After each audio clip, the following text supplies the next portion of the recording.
Students, स्वागत है आप सबका नए वीडियो में। आज इस वीडियो में हम सभी क्लास 12th के प्री बोर्ड के पेपर को पूरी तरीके से सॉल्व करेंगे और देखेंगे कि प्री बोर्ड परीक्षा 2026 में किस प्रकार के क्वेश्चन पूछे गए थे। यह है पेपर जो इंग्लिश सब्जेक्ट का है और ये क्लास 12th का प्री बोर्ड का है। ये हमारा पेपर है जो 100 मार्क्स का है। समय हमारे पास 3 आवर्स और 15 मिनट का रहेगा। इसी समय में हमें इस पेपर को पूरी तरीके से सॉल्व करना है।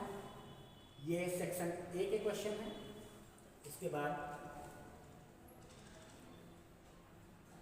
ये देखिए सेक्शन बी यहाँ से स्टार्ट हुआ है और फिर सेक्शन सी और इसके बाद सेक्शन डी। इन सभी क्वेश्चंस को हम लोग बारी बारी से पूरी तरीके से सॉल्व करेंगे और देखेंगे कि पेपर में कौन से क्वेश्चन आए थे और क्या आए थे। तो चलिए क्वेश्चन को सॉल्व करना शुरू करते हैं।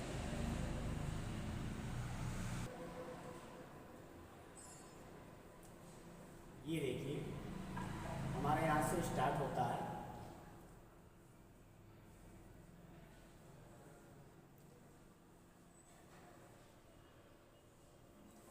Section A.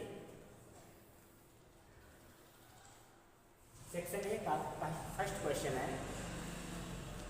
कि read the following passage carefully. यानी जो ये पैसेज दिया गया है यहाँ से लेकर के और यहाँ तक,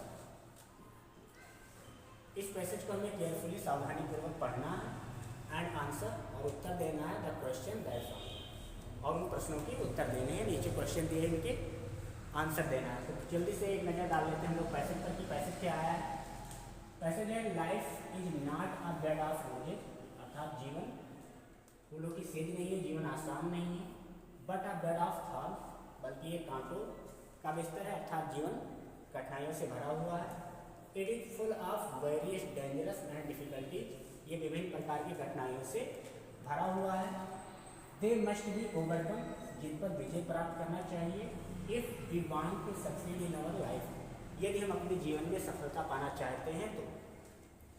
इन the race of life one should not be scared of risks and hurdles, यानी जीवन में किसी को भी कठिनाइयों से नहीं डरना चाहिए।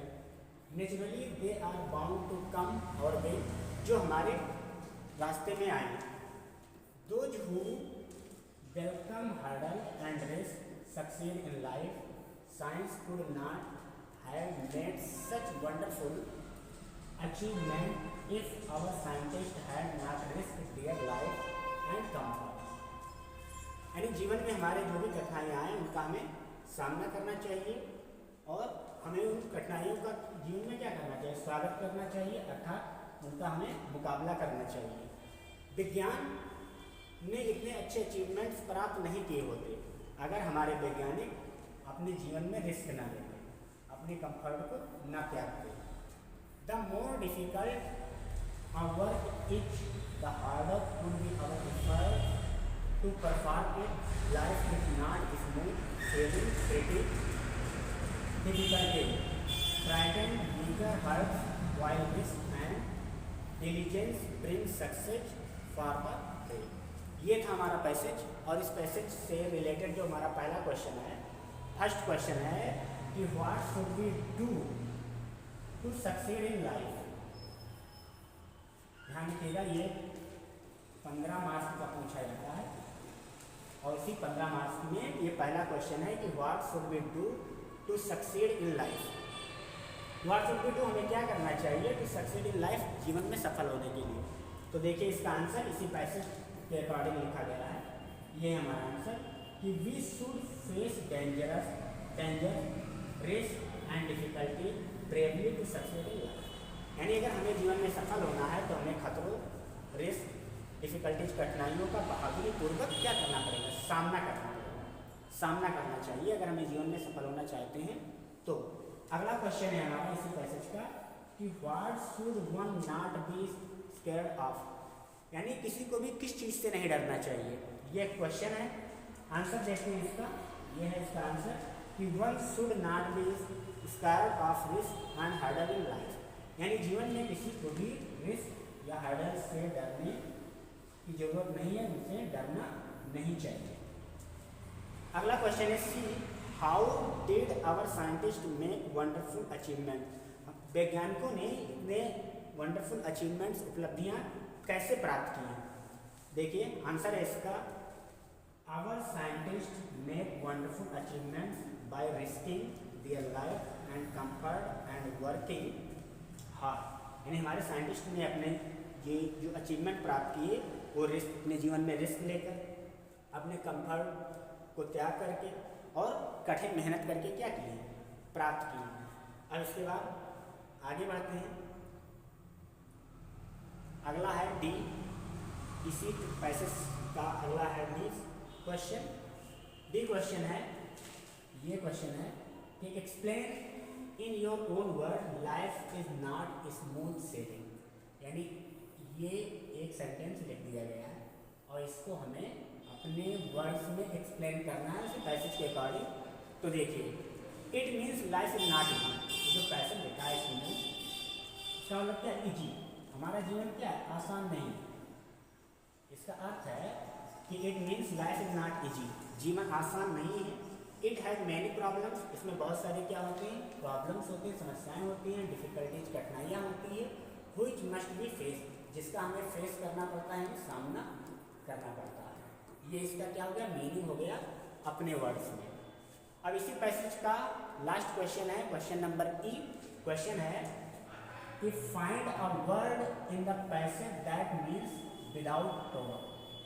विदाउट ट्रबल ये वर्ड है, इसका मीनिंग हमें लिखना है पैसेज के आधार पर। तो इसका मीनिंग क्या होगा बच्चों, स्मूथ, स्मूथ से। अगला क्वेश्चन है इसी का, ये एक एक नंबर में आता है, एक एक नंबर के 3 क्वेश्चन रहेंगे जो लास्ट में ई नंबर पर रहेगा। अगला क्वेश्चन है which word in the passage is opposite of softer, यानी सॉफ्टर का अपोजिट क्या देखना है, अपोजिट क्या होगा। तो सॉफ्ट कॉमन, सॉफ्टर उससे ज़्यादा कॉमन, तो इसका हार्ड। ये कंपैरेटिव डिग्री में लिखा है, इसलिए इसका जो हम लोग आंसर देंगे अपोजिट का, वो भी कंपैरेटिव डिग्री में देंगे तो क्या हो जाएगा, हार्डर। थर्ड क्वेश्चन है ई का, right the adjective form of the word succeed. Succeed ये जो वर्ड लिखा हुआ है इसका हमें एडजेक्टिव रूप लिखना है, इसको हमें एडजेक्टिव बनाना है। तो इसका एडजेक्टिव क्या होगा, सक्सेसफुल। क्या होगा, सक्सेसफुल। ये था हमारा फर्स्ट क्वेश्चन जो कि 15 मार्क का था। इसके बाद बढ़ते हैं राइटिंग सेक्शन में, सेक्शन बी। देखिए सेक्शन बी राइटिंग में देखते हैं क्या आया है। ये सेक्शन बी यहाँ से स्टार्ट हो गया, जो दूसरे नंबर के क्वेश्चन पर होता है। Right an article on any one of the following topics in about 150 words, यानी 100 से 150 शब्दों के बीच में हमें आर्टिकल्स लिखना है। कोई एक पेपर में आया है क्या, डेमोक्रेसी इन इंडिया, ये ए ऑप्शन पर है। एयर पोल्यूशन, ये बी ऑप्शन पर है। फ्रीडम स्पीच, ये थर्ड है। इसी तीनों में से किसी एक टॉपिक पर हमें आर्टिकल लिखना है। तो देखते हैं सबसे पहले ए वाला डेमोक्रेसी इन इंडिया, इस पर आर्टिकल है, इस पर थोड़ा सा चर्चा करते हैं जल्दी। देखिए, India is the largest democracy in the world. Democracy means a system of government in which people choose their leaders by voting in elections, in which people enjoy the right to choose their leaders at the national, state and local levels. Every Indian citizen who is 18 years or above has the right to vote without discrimination of caste, religion, gender or wealth. यानी ये democracy के बारे में article है कि India is the largest democracy in the world. Bharat पूरी दुनिया में सबसे बड़ा डेमोक्रेसी, सबसे बड़ा लोकतंत्र है। डेमोक्रेसी का मतलब होता है गवर्नमेंट का एक ऐसा सिस्टम जिसमें लोग, जनता अपने लीडर्स को खुद चुनती है, इसके माध्यम से इलेक्शंस में वोटिंग के माध्यम से, यानी अपना सरकार जनता खुद तय करती है। इन इंडिया, भारत में, people enjoy their right to choose their leaders at national, state and local level. India में लोगों को अपनी सरकार चुनने की खुद की आज़ादी है। यहाँ पे लोग अपने अधिकार से अपने लीडर्स को चुनते हैं, राष्ट्रीय लेवल पर, स्टेट लेवल पर और लोकल स्थानीय लेवल पर। Every Indian citizen who is 18 years or above, हर भारतीय नागरिक जो 18 वर्ष या 18 वर्ष से ऊपर का है, उसके पास वोट डालने का अधिकार होता है बिना किसी डिस्क्रिमिनेशन के, चाहे वो जात के आधार हो, रिलीजन, धर्म हो, लिंग हो या स्वस्थ हो। इनके आधार पर इन सबको दरकिनार करते हुए सभी के पास अधिकार होता है कि वो वोट डाल सकता है और अपने सरकार को क्या कर सकता है, चुन सकता है। इसी के आर्टिकल का अगला आगे है कि The Constitution of India gives many fundamental rights to the people, such as freedom of speech, freedom of expression, and equality before law. These rights protect the dignity and liberty of citizens. In democracy, people can criticize the government and demand better facilities. They can support any political party and can also form new parties. यानी हमारे India में सभी लोगों को अपने चीज़ों का उपयोग करने का या हर चीज़ को व्यक्त करने का सबके पास स्वतंत्र रूप से अधिकार होता है। ये हमारे डेमोक्रेसी में है। हम लोग नए सरकारों को चुन सकते हैं या अगर चाहे तो नई पार्टी को बना सकते हैं या किसी भी चीज़ को सपोर्ट कर सकते हैं। ये हमारे डेमोक्रेसी में है। India has a multi party system which shows it's political diversity. और भारत में बहुत सारे पॉलिटिकल पार्टी है जो इसकी डाइवर्सिटी, इसकी विविधता को दर्शाती है। Elections are held every 5 years in a free and fair manner. हर साल इलेक्शंस करवाए जाते हैं, हर 5 वर्षों पर इलेक्शंस करवाए जाते हैं। The elections commissions plays an important role in conducting election peacefully. और जो इलेक्शन कमीशन होता है, जो चुनाव आयोग होता है, वो इसको पीसफुली कराने में अपनी बहुत ही महत्वपूर्ण भूमिका अदा करता है। Democracy in India also promotes unity in diversity.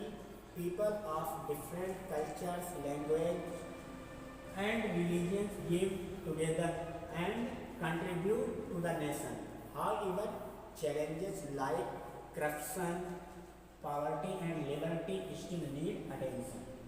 Despite these challenges, democracy in India is strong and has given people the power to shape their future through their votes.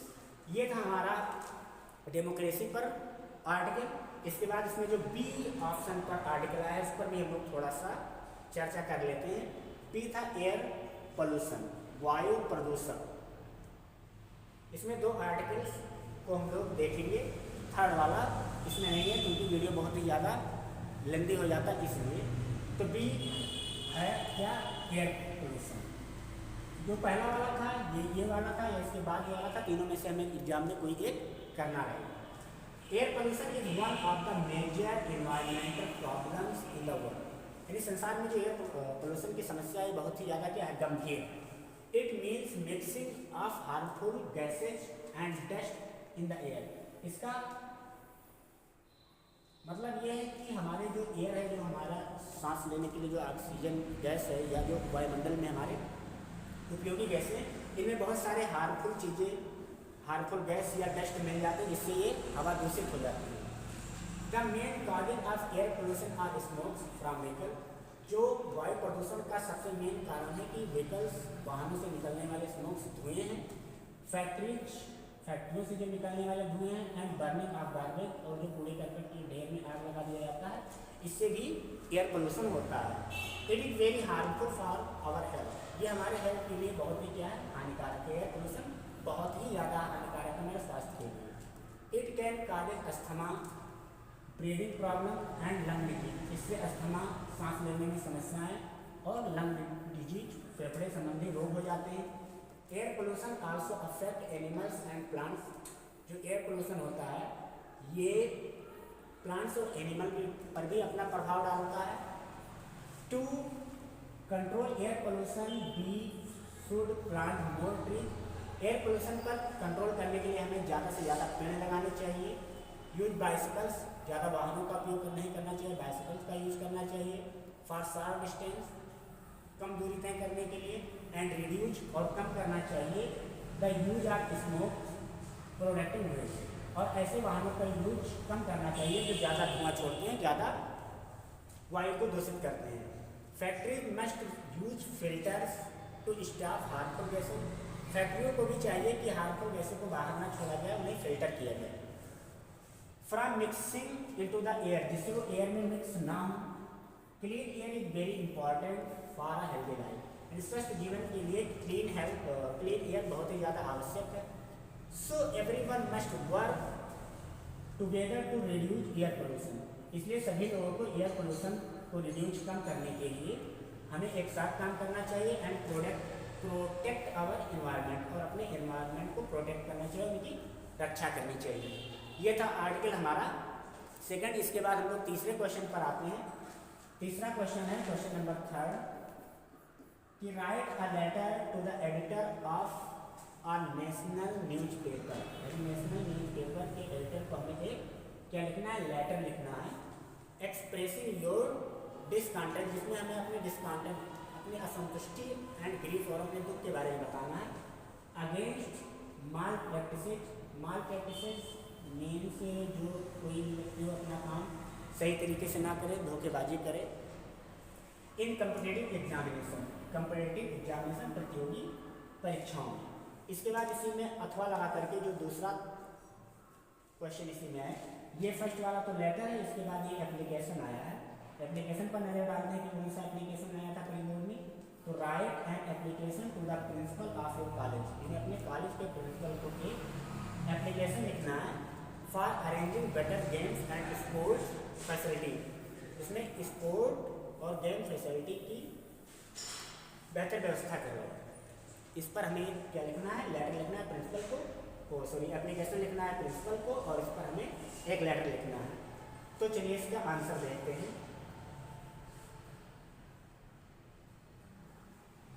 सबसे पहले हम लोग एडिटर वाला देखते हैं जो फर्स्ट नंबर पर आया था। ये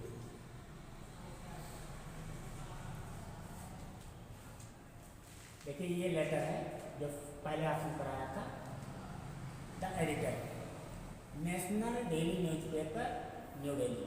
इसके बाद हम लोग सब्जेक्ट डालेंगे। सब्जेक्ट क्या है, यानी किस विषय पर हम लोग ये लेटर लिख रहे हैं।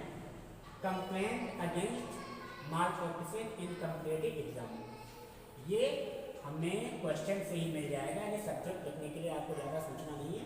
सब्जेक्ट क्वेश्चन में ही लिखा रहेगा, उसी को हम लोग सब्जेक्ट हेडिंग डाल करके लिख देंगे। इसके बाद सर के बाद काम आ कि ये लाइन पूरी हम लोग क्या कर देंगे, छोड़ देंगे। लेटर स्टार्ट करते हैं। Through the columns of your esteemed newspaper I wish to express my deep grief and disappointment over the malpractices in competitive examination. Many students cheat in exams with the help of unfair means. Sometimes papers are leaked before the examination. Such activities destroy the future of hard-working students. It also affects the quality of education and selection. I request the authorities to take strict action and provide fair and transparent examination. The future of our country depends on the youth and such practices must be stopped immediately. Thank you. इसके बाद ये your sincerely है, इसको हम लोग यहाँ पर लिखेंगे, तो यहाँ पर कर देंगे। तो ये था हमारा letter complaints against malpractices in competitive examinations. इस पर हमें एडिटर को लेटर लिखना था। इसके बाद जो दूसरा इसमें एप्लीकेशन आया है, एप्लीकेशन देखते हैं। एप्लीकेशन थोड़ा सिंपल है। अगर एप्लीकेशन और लेटर का ऑप्शन आए तो आप लोग हमेशा एप्लीकेशन को ज़्यादा प्रीफर कीजिए, क्योंकि एप्लीकेशन लेटर के मुकाबले थोड़ा सिंपल होता है। तो देखिए एप्लीकेशन जो आया था गेम्स और स्पोर्ट्स के लिए, तो सबसे पहले टू द प्रिंसिपल, इसके बाद अपने कॉलेज का नाम लिख देंगे, जैसे मैंने लिख दिया SBN inter college, SBN inter college, comma Saravati.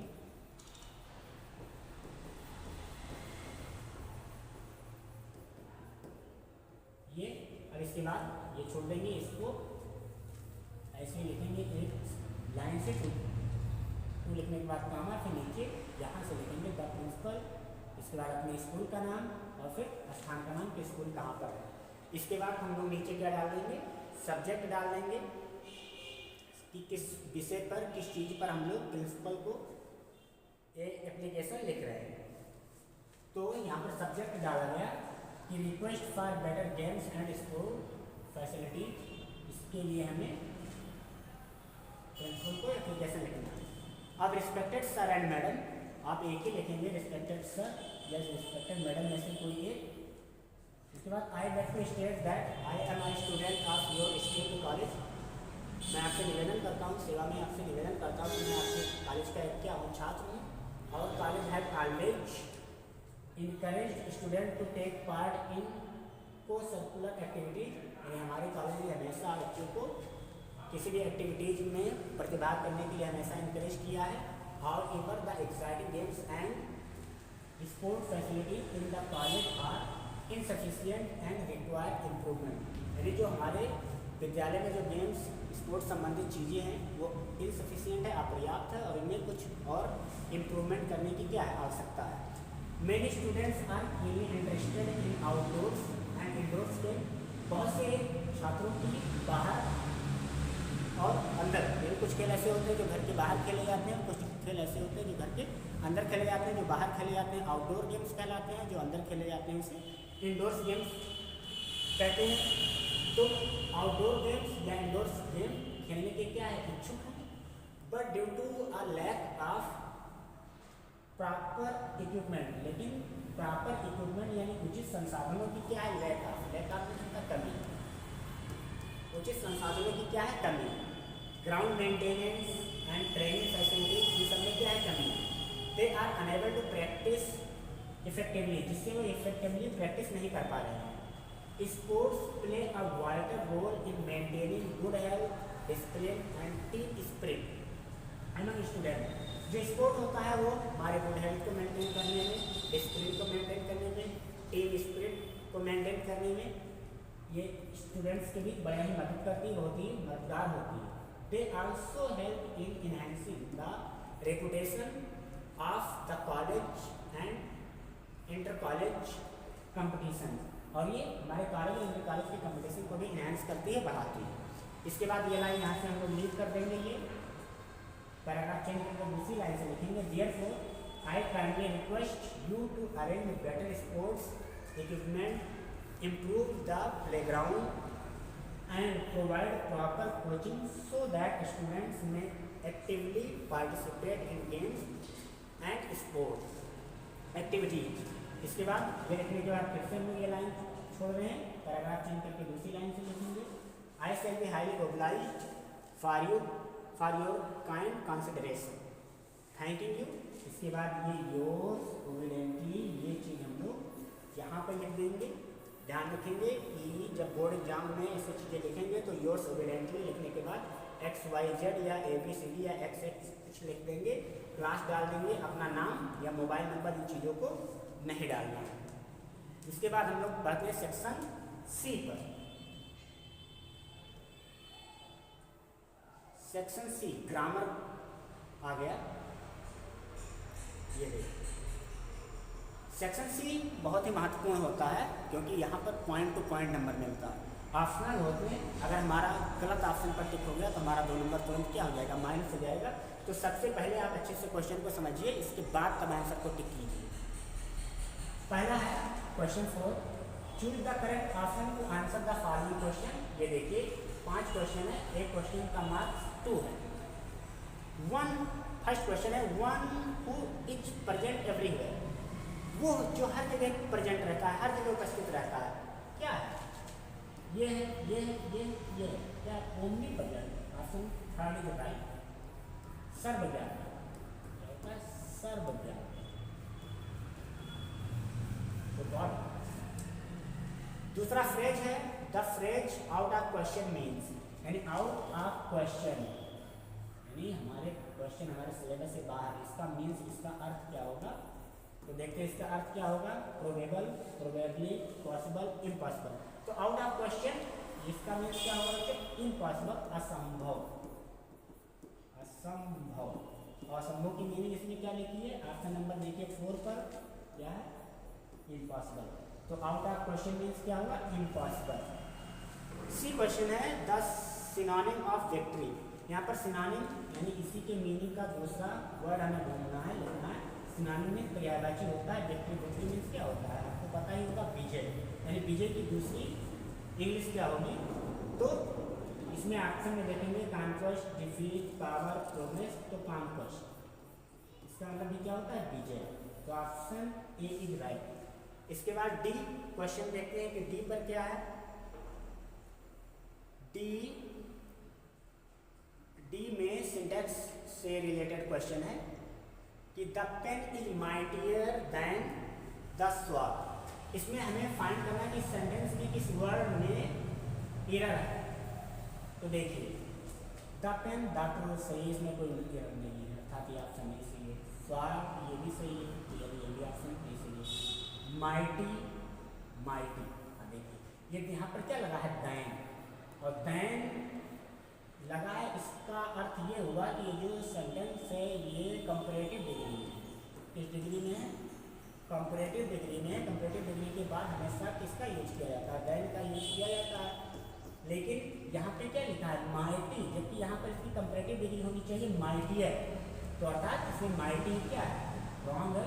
तो ऑप्शन थर्ड इज राइट। ये हो गया हमारा आंसर। इसके बाद अगला क्वेश्चन देखते हैं।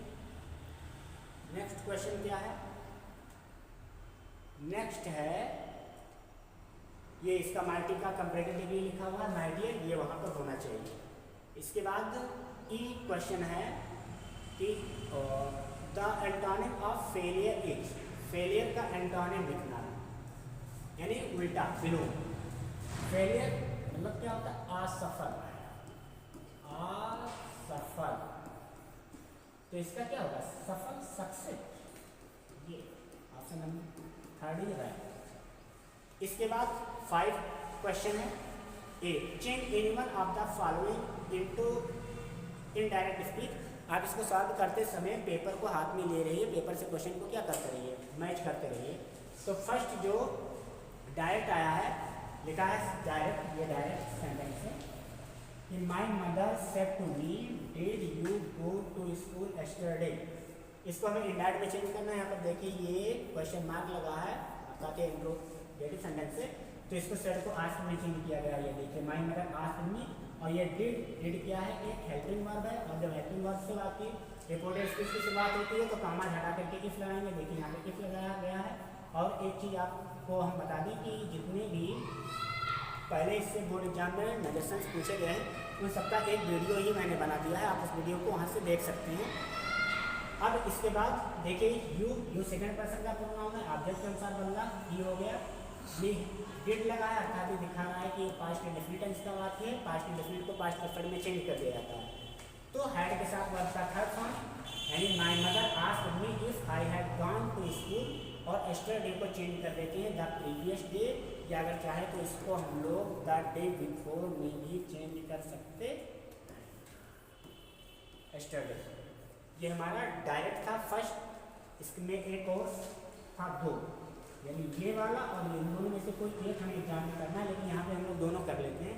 तो दूसरा है he said to me please give me your pen, imperative sentence का पूछा गया है।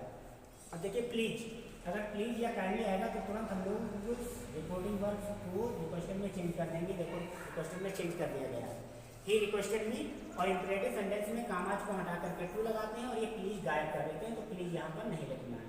टू, इसके बाद डायरेक्ट गिव, मी फर्स्ट पर्सन का प्रोनाउन है, सब्जेक्ट के अनुसार चेंज किया गया तो हिम हो गया। योर सेकंड पर्सन का प्रोनाउन है, ऑब्जेक्ट के अनुसार चेंज किया गया, माई हो गया पेन, यानी he requested me to give him my pen. ये सेंटेंस हमारा इंडायरेक्ट में चेंज हो गया। ये पहला वाला, इन दोनों में से किसी एक को हमें एग्जामिनेशन में करना रहेगा। जो भी आप लोगों को सरल लगेगा, आप वही करना एग्जाम में जो भी सेंटेंस आएगा। इसके बाद बी 4 का बी क्वेश्चन देखते हैं क्या है कि combine any one of the following as director, यानी सिंटैक्स का क्वेश्चन है। तो देखते हैं सेंटेंस क्या आया है। सेंटेंस है कि ये फर्स्ट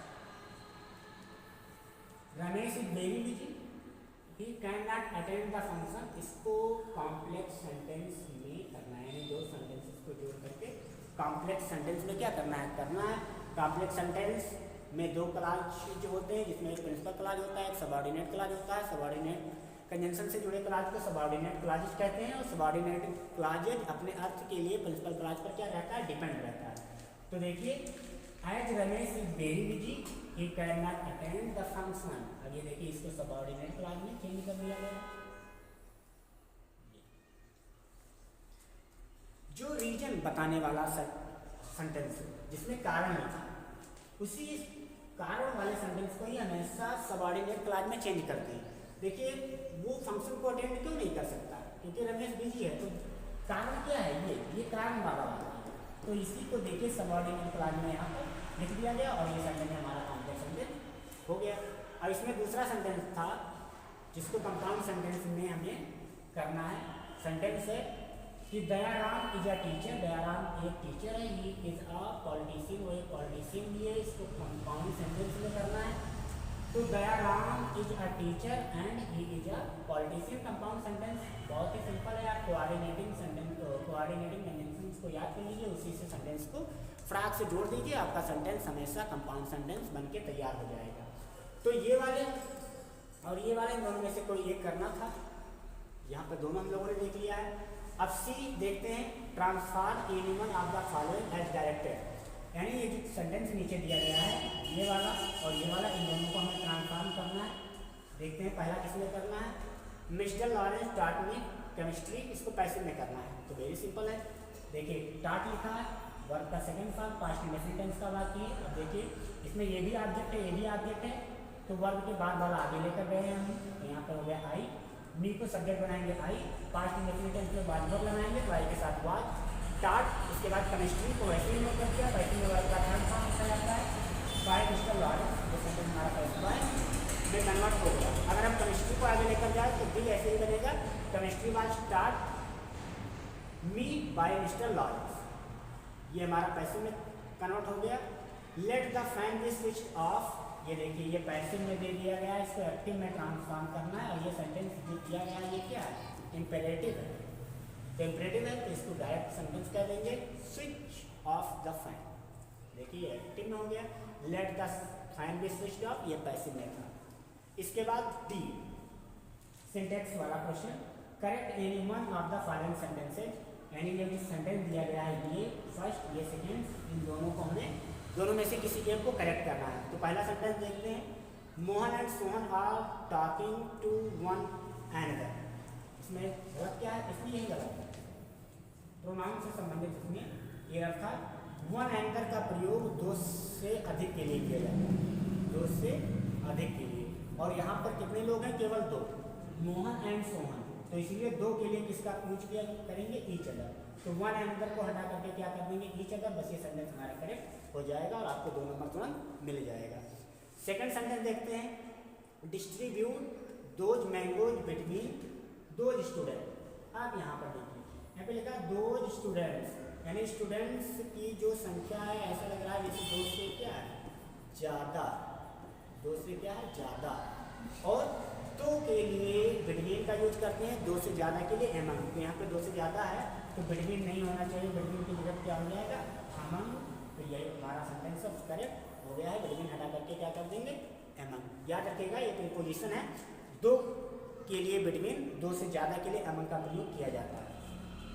इसके बाद होमोफोन्स, होमोफोन्स देखते हैं क्या आया है, ई क्वेश्चन पर है, use any one of the following pair of word in your own sentences to bring out different in their meaning. यानी हमारे पास दो वर्ड दिए गए हैं जो दोनों पढ़ने में एक ही जैसे लगते हैं, यानी इनका जो प्रोनाउंसिएशन है एकदम सेम रहता है, लेकिन उनके स्पेलिंग या उनके मीनिंग में अंतर हो सकता है, तो उनको अलग अलग मीनिंग में हमें इनको यूज करना है। फर्स्ट था क्या, लूज। तो देखिए lose, do not lose your books, यहाँ पर लूज का क्या, ये होना, इसका मतलब क्या होता है, होना। और ये लिखा है लूज, इस लूज का मतलब क्या होता है, ढीला, यानी खोना और ढीला के अर्थ में से हम अपने सेंटेंस में यूज कर देना है। तो ये लूज का यूज हो गया, do not lose your books. और ये लूज LSS देखे पढ़ने में एक ही जैसा नहीं लग रहा है, loose loose. My shirt loose, मेरा शर्ट क्या है, ढीला है। इसमें सेकंड आया है वीक वीक, ये तो आप लोगों ने सुना ही होगा। इसमें जो दोनों होमोफोन्स आए हैं वो काफ़ी अच्छे हैं, बेहतर है, सिंपल भी है। तो अब देखिए आया वीक, दोनों कर लेते हैं वीक। देखिए एक वीक, ये वीक वीक, दोनों का उच्चारण कैसा है, एकदम सेम है। अब वीक, WEE के वीक, वीक इसका मतलब होता है सप्ताह, क्या होता है, सप्ताह। और ये जो वीक होता है इसका मीन्स क्या होता है, कमजोर। तो इन दोनों के सेंस में हमें अलग अलग सेंटेंस में, दो सेंटेंस में यूज कर देना है। तो अब वीक है 7 डेज, जो कि सरल सेंटेंस बना दिया गया है। सप्ताह में 7 दिन होते हैं। इस वीक को लेकर, कमजोर को लेकर, the patient is very weak, मरीज बहुत क्या है, कमजोर है। देखिए तुरंत हमारा हो गया और हमें 2 नंबर क्या हो गया, मिल गए। इसमें और इनमें दोनों में आपको एक ही करना है। इसके बाद 6 क्वेश्चन आता है जो 5 नंबर में पूछा जाता है, translate the following passage into English. जल्दी से देखते हैं क्या है कि भारत एक लोकतांत्रिक देश है, तो India is a democratic country. लोकतांत्रिक सरकार जनता के लिए तथा जनता द्वारा चुनी जाती है। A democratic government is chosen by the people, for the people end of the people. इसके एक 543 लोकसभा के सदस्य 543 संसदीय क्षेत्रों से चुनकर आते हैं। Its 543 members of the Lok Sabha are elected from 543 parliamentary constituencies।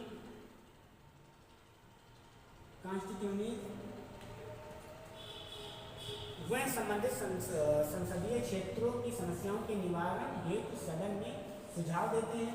तो they raise suggestions in the house to solve the problems of their respective constituencies. Each member carries out development works. All the members should unite for the development of the country।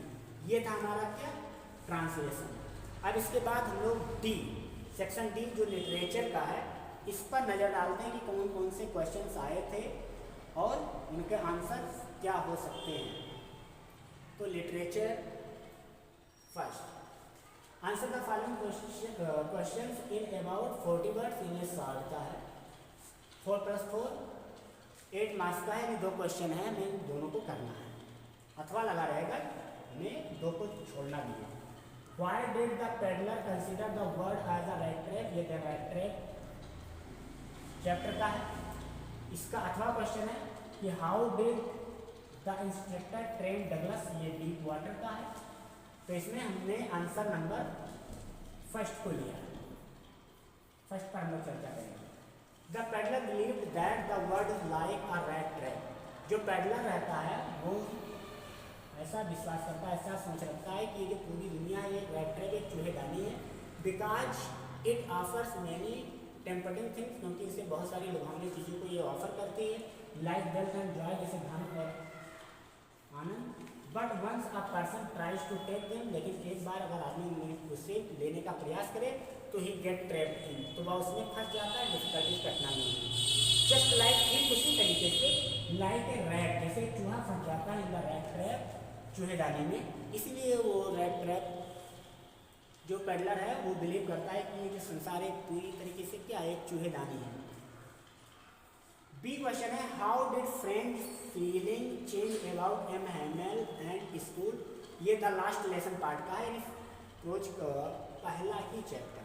इसमें दूसरा question है अथवा करके, how did the children find in the garbage.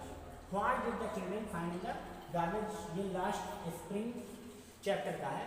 तो इसमें हम लोग first question को सॉल्व करेंगे। वैसे जितने भी आया है ये सभी लेसन्स बोर्ड एग्जाम्स के लिए बहुत ही ज़्यादा इम्पॉर्टेंट है। जैसे डायरेक्ट ट्रैक हो गया, डीप वाटर हो गया, और ये फर्स्ट चैप्टर हो गया द लास्ट लेसन, और ये लास्ट स्प्रिंग हो गया चैप्टर, बहुत इंपॉर्टेंट है। आप पूरी तरीके से इसे बिल्कुल तैयार कर लीजिए। तो इसका आंसर देखते हैं, friend realise the importance of learning French and felt sorry for not studying. यानी फ्रेंच को ये रियलाइज होता है कि फ्रेंच की लर्निंग, फ्रेंच भाषा सीखनी बहुत ही क्या है, आवश्यक है, and felt sorry for not studying, और वो इसको अच्छे तरीके से स्टडी नहीं कर पाता है, इसके लिए उसे बड़ा ही दुख महसूस होता है। His respect for M Hamel increase, और एम हैमल जो उसके टीचर रहते हैं उनके प्रति उसका सम्मान बढ़ जाता है। When he comes to know, जब फ्रेंच को पता चलता है, जब उसे पता चलता है कि it was the last French lesson, कि ये एम हैमल का ये अंतिम पार्ट है, अंतिम क्लास है। He listened to the class carefully, वो उस अंतिम क्लास को बड़े ही सावधानीपूर्वक, बड़े ही ध्यान से सुनता है। And felt sad to leave the school, और स्कूल को छोड़ने के लिए क्या बड़ा ही दुख महसूस करता है, इसलिए कि वो अब आगे चलकर अपनी फ्रेंच भाषा को सीख नहीं पाएगा। 8वां क्वेश्चन है, answer any one of the following question in about 80 words. ये लॉन्ग का है जो 7 मार्क्स में पूछा जाता है। 2 क्वेश्चन रहेंगे, हमें दोनों में से कोई एक करना रहेगा। देखते हैं पहला क्वेश्चन क्या है, 8वां। What is the main theme of on the face of it, on the face of it का जो मेन थीम है, मेन विषय है, वो क्या है?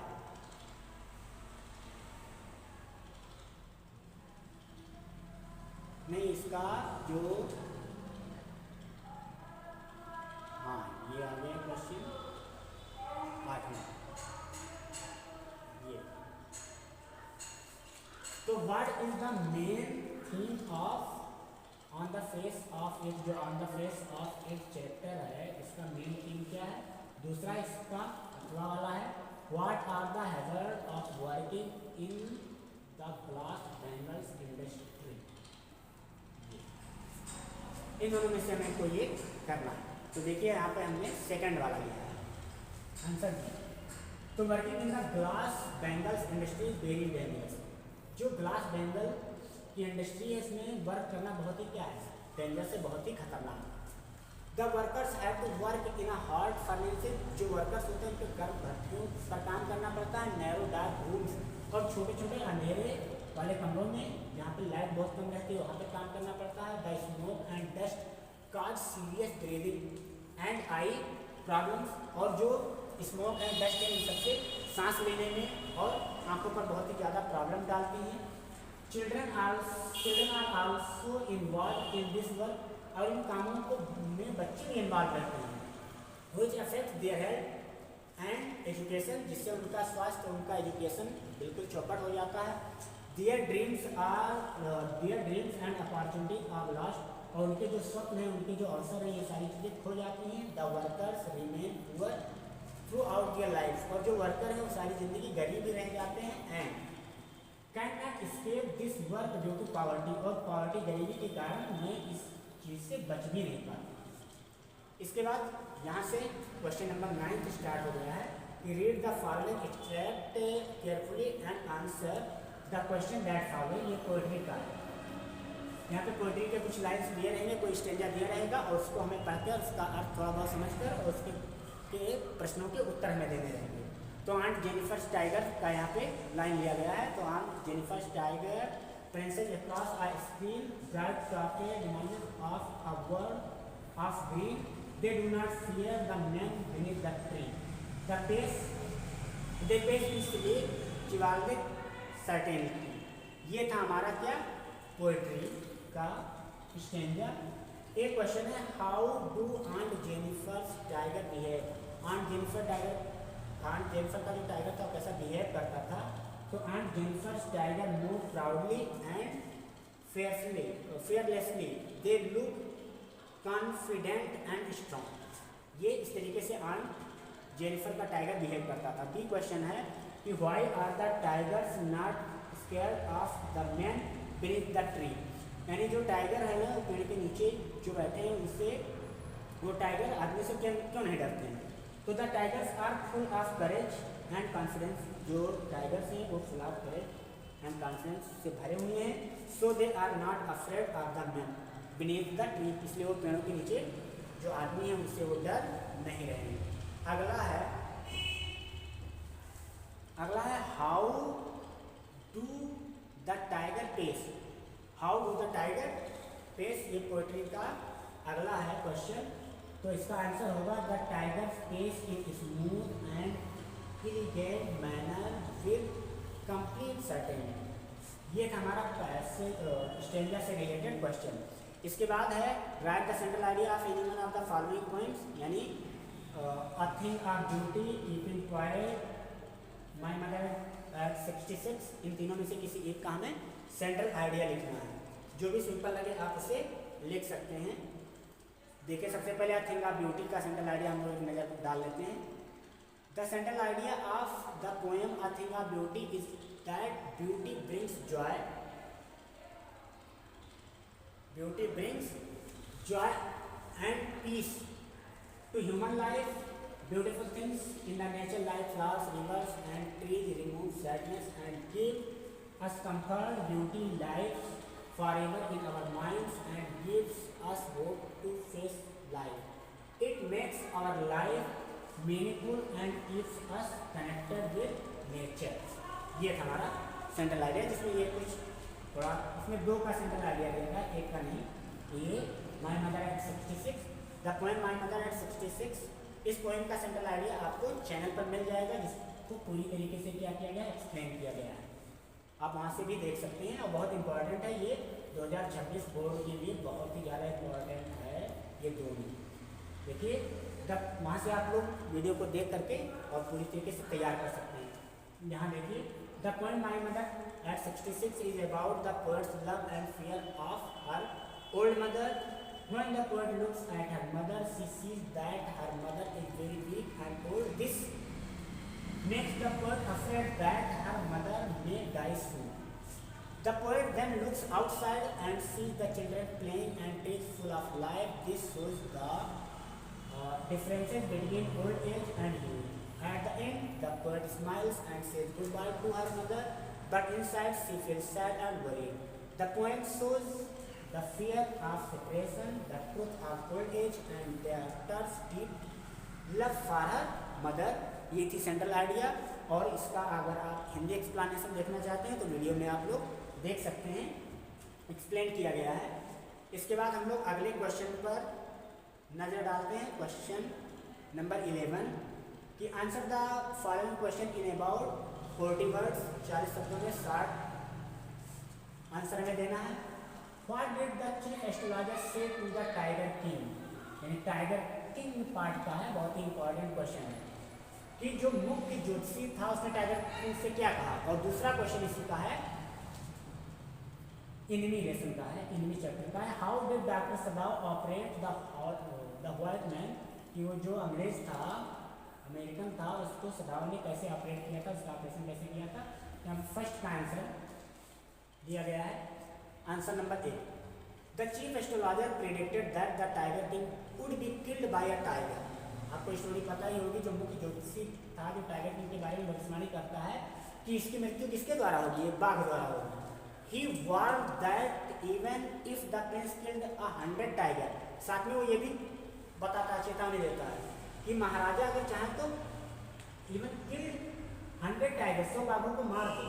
He must be careful of the 100 tiger, लेकिन उन्हें 100वें बाघ से बहुत ही ज़्यादा क्या रहना पड़ेगा, सावधान रहना पड़ेगा, क्योंकि 100वां ही बाघ महाराजा की मृत्यु का लास्ट में कारण बनता है। अपने चैप्टर कहा होगा। अगला क्वेश्चन है why could Charlie never find the third level again. ये थर्ड लेवल चैप्टर का है। इसका दूसरा क्वेश्चन है कि how did the tiger king decide to marry. यानी दो क्वेश्चन पूछ लिए गए हैं टाइगर किंग वाले पार्ट का। तो इसमें हम लोग सेकंड वाला क्वेश्चन लिया गया, इसका आंसर देखते हैं क्या है। The tiger king decided to marry a girl from a royal family because her kingdom had many tigers. जो टाइगर किंग था वो ऐसे रॉयल फैमिली की लड़की से विवाह करना चाहता था जिसके किंगडम में, जिसके राज्य में बाघ बहुत ज़्यादा हो। क्योंकि उसके बाद उसके राज्य में सारे बाघ क्या हो गए थे, खत्म हो गए थे, उसने सभी को क्या कर किया था, मार डाला था। मार डाला था। He wanted to continue killing tigers so that he could complete the target of 100 tigers, क्योंकि वो और ज़्यादा बाघों को मारना चाहता था जिससे वो अपने 100 बाघों के टारगेट को क्या कर सके, कंप्लीट कर सके। एंड टू अवॉइड डेथ, और मृत्यु से बच सके, एज जैसा कि प्रेडिक्टेड बाय द एस्ट्रोलॉजर, जैसा कि ज्योतिषियों ने क्या किया था, भविष्यवाणी किया था। इसके बाद 12th क्वेश्चन है, answer anyone of the following question in about active words, यानी हमें लॉन्ग में लिखना है। एक्टिव वर्ड्स में लगभग 7 मार्क्स का क्वेश्चन है। क्वेश्चन नंबर ए है, describe in your own words Zitkala Sa, ये मेमोरीज ऑफ चाइल्डहुड चैप्टर का है, सबसे last chapter. Experience while she was getting hair cut, यानी जब चिटकला सा के बालों को काटा जा रहा था तो उन्हें कैसा फील हो रहा था, इसका हमें वर्णन करना है। और दूसरा क्वेश्चन है, how was Bama inspired by her elder brother's view about social discrimination on the basis of caste and the way out to eradicate it. ये भी मेमोरीज ऑफ चाइल्डहुड के ही पार्ट का है, बामा वाला, कि बामा अपने भाई से कैसे इंस्पायर्ड होती है। तो इस पर देखते हैं आंसर इसका। इसमें ए क्वेश्चन वाला लिया गया है आंसर, तो ए वाले पर आप नजर डालिए। ए चिटकला सा, ये वाला क्वेश्चन का आंसर दिया गया है। तो आंसर है चिटकला सा फेल्ट ह्यूमिलेटेड, चिटकला सा को बड़ा ही अपमान महसूस होता है। वन द स्कूल अथॉरिटी, जब स्कूल की authority tried to cut her hair, उसके बालों को काटने का प्रयास करती है। अकॉर्डिंग टू हर ट्रेडिशन, उसकी परंपरा के अनुसार ओनली अनवर्दी वुमेन, केवल अयोग्य औरतें हैड शॉर्ट हेयर, छोटे बाल रखती हैं। She tried to resist and hide herself under a bed, वो इससे रिसिस्ट, विरोध करने का प्रयास करती है और अपने आप को एक बेड के नीचे छिपा लेती है। बट शी वाज कट, लेकिन उसे पकड़ लिया जाता है। And her hair was cut by force, और जबरदस्ती उसके बालों को क्या कर दिया जाता है, काट दिया जाता है। She felt like she had lost her identity and freedom, फिर उसे ऐसा महसूस होता है जैसे उसने अपनी आइडेंटिटी, अपनी पहचान या अपनी आज़ादी को क्या कर दिया, खो दिया हो।